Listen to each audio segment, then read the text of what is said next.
Hi, 안녕하세요. Welcome and thank you for coming to my channel. Are you interested in anything about Korea? Then nice to meet you. My name is Bruce and I was born and raised in Seoul, Korea. I've traveled to about 40 countries around the world, and the more I traveled, I was able to see my country's unique beauty. So I decided to start working on promoting Korea, especially for you. On my channel, I'm going to talk about three main topics. The first, travel.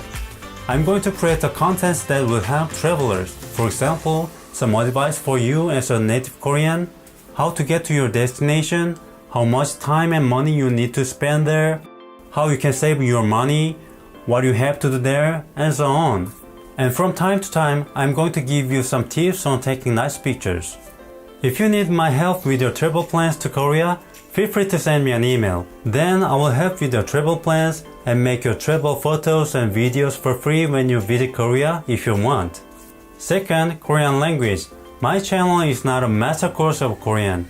I'm not going to tell you about difficult and complicated grammar. I will teach you basic words and short sentences that will help Korean beginners and travelers. And I will help you so you can use those simple expressions in the right situations. Third, I'm going to talk about the life and trends in Korea. What's going on in Korea? What's the real life is like in Korea, not in K-drama? And some real life tips that will be helpful for travelers and who newly moved to Korea. If you want to see these videos on my channel in the future, hit the subscribe button and make sure you comment below to say hello. I will see you soon. 안녕!